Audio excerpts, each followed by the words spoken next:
LA fires, DEI hires, and Senator snubs. I am Dr. Haydee Brown and I'm Dr. Sonya Sloan. And we are eh-yah, Black and Brown Women Disruptors in Healthcare and Beyond. It's been a minute. Let's jump to it.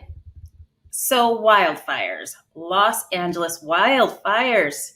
Since January 7th, there are 9 wildfires that have ravaged the areas in and around LA. And as of the time of this recording, according to the LA Times, 10 people have tragically lost their lives. More than 10,000 structures have been damaged or destroyed.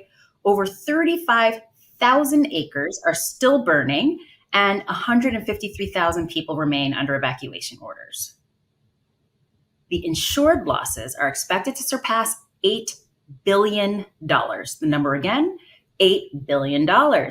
And this is notable, especially because there's the destruction of certain high-value properties. The celebrities who were fresh off of the Golden Globes, like Mel Gibson, Adam Brody, James Wood, Paris Hilton, their homes have been lost in these flames. And for context, these fires are burning across an area twice the size of Manhattan, or about 22,000 football fields, or nearly 200 golf courses. So these Los Angeles wildfires are fueled by dry conditions, high temperatures, and human activity. And usually the peak season is between summer and fall. If you listen to Governor Newsom, every season now is peak season. And these fires have led to these evacuations, property damage, severe air quality issues. And the firefighting efforts include ground crews, aerial support, and fire breaks to control this spread. What do you think, Sonya? Oof. Well, according to CNN breaking news that was, today earlier, the wildfires are continuing. They're raging all over Los Angeles, California. And officials have reported at least 5 of those areas are still very active. That includes the Palisades, the Eaton fires, Hearst, the Lydia fires, and Kenneth. And as of this morning, the Palisades fires are only 8% contained. And again, this is in context to this week. And we hope and we're praying for these first responders that are successfully have contained the Sunset and the Woodley and Olivia fires. But the blazes are not just isolated to Los Angeles. They're affecting countless families, friends, colleagues who have fled their homes, lost a lot of things in the pathway of these flames. And personally, on a personal note, and to all of our MeidasTouch, our prayers go out to some of the founders, our founders of MeidasTouch, which are Brett and Ben. They had to safely relocate their families, and Jordy is not currently in California, but we're sending our prayers out for them as well. And so in the midst of all this devastation and crisis, the incoming administration has shifted the national conversation about the fires to criticism of the Democratic leaders responding to the fires. And California Governor Gavin Newsom encapsulated it very, very well. Let's show the clip. With the major disaster declaration within 36 hours of this incident from the president was a game changer for this community, for small businesses, et cetera. So not that we're thinking about the next phase, but we have to be thinking concurrently about the next phase is how we rebuild this community. But right now we're in this mitigation phase. We're in the public safety phase. I hate to even ask this question, but the president-elect chose to attack you, blame you for this. One can't even respond to it. I mean, people are literally fleeing. People have lost their lives. Kids lost their schools. Families completely torn asunder. Churches burned down. This guy wanted to politicize it. I have a lot of thoughts, and I know what I want to say. I won't. I stood next to a president of the United States of America today. And so I won't respond. However, I will. I personally have friends and family that are being affected by the Los Angeles fires, just like I'm sure a lot of you guys do. And it's time for unity, compassion, and support for those people that have lost so much. And unfortunately, it's very disheartening to see this tragedy being politicized by the incoming president. Blaming Governor Newsom distracts all of the urgent need of collaboration to address the root causes of this disaster and even the relief that we need going forward, not just this week, but long term. And for this horrific experience so many people are experiencing right now, please know that there are resources available to you. Start by making sure that you're safe, getting out of harm's way and evacuating before the order even comes down, if you think that you can and have reliable resources. Reach out to local shelters like the Red Cross and for any immediate aid, smoke inhalation, those things like that for people that don't have food and clothing and temporary housing. There's a lot of people that are posting on social media. So if you have access to that, please, check these places. People have lost their homes, their belongings. The disaster assist programs and financial programs and rebuilding efforts are going to start. And so we want you guys to be cognizant, but the emotional support people need right now, considering this crisis, is just devastating. And people need therapy. They need counseling.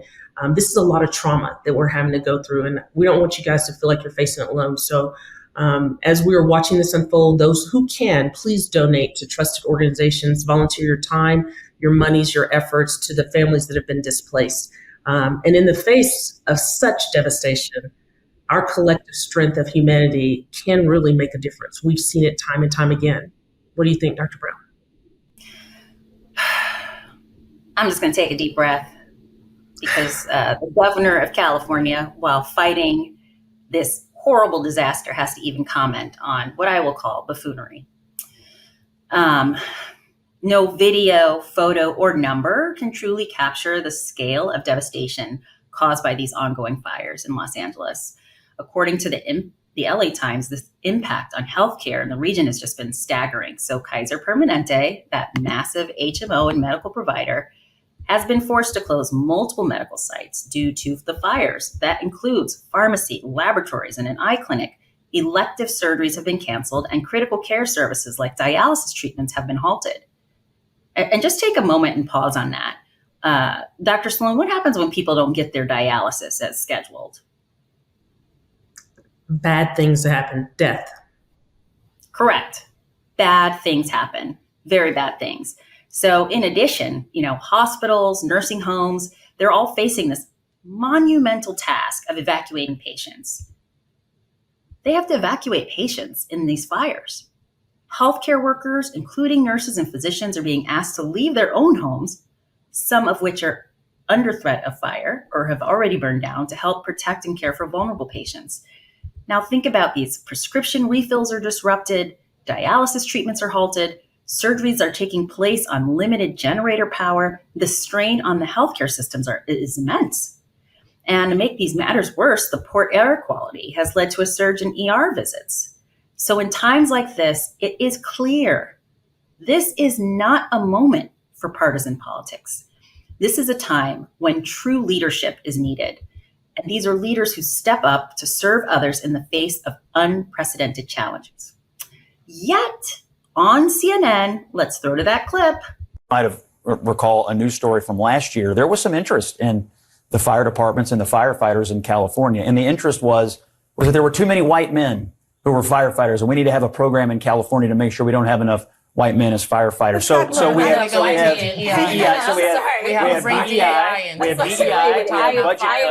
and yet I'm wondering now, if your house is burning down, how much do you care what color the firefighters you are? can respond and then Listen, I am so tired. You know what? There was an article that just came out that said that actually the most educated demographic in this country right now is Black women. So let me be clear.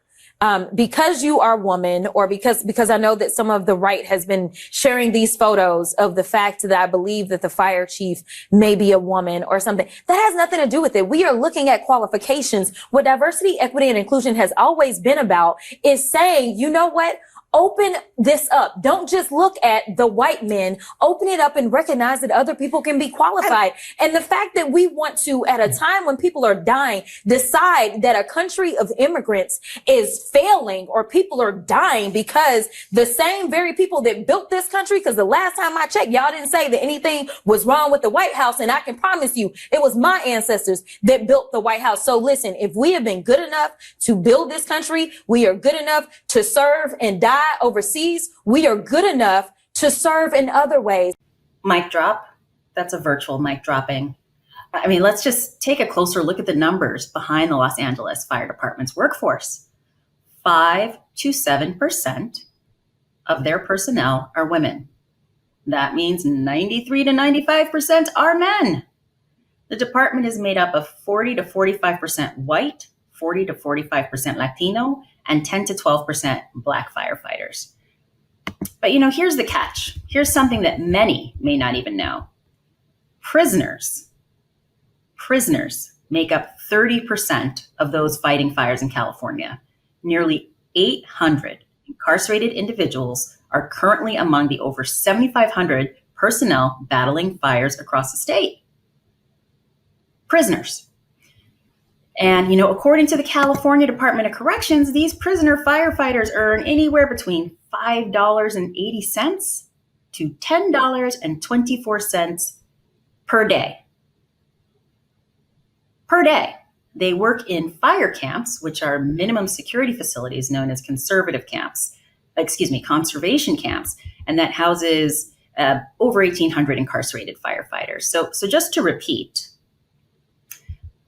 the $5.80 to $10.24 per day with an additional dollar per day for emergency response work means that these prisoners, incarcerated individuals, earn up to $26.90 per 24-hour shift.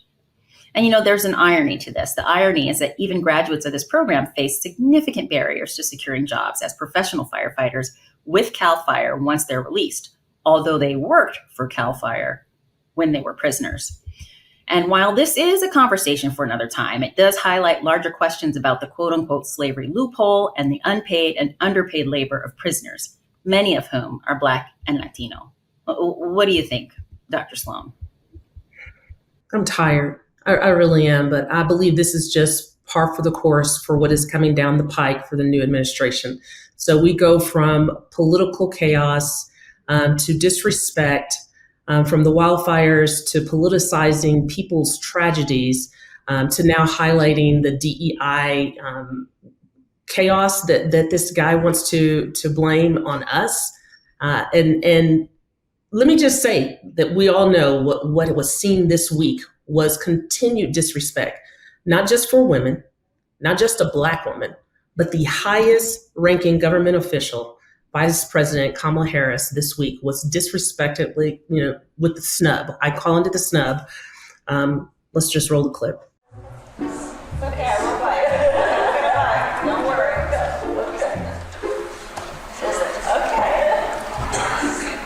Do you solemnly swear to support and defend the Constitution of the United States against all enemies, foreign and domestic, so help you God? Thank you. Congratulations. Thank you. Thank you for your work. Thank you. Congratulations to you. Thank you.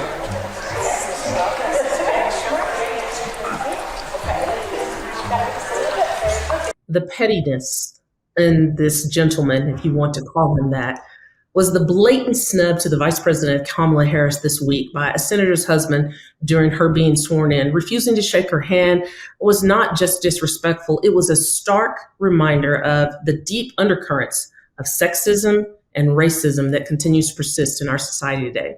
And the incoming president has not helped the matter at all. The gesture that went beyond mere decorum, it symbolizes challenges that we as women of color and leadership specifically face on the highest level. As we approach this inauguration of the 47th president, it's clear that the divisions in our country are growing deeper and deeper. We're divided, and we all know it.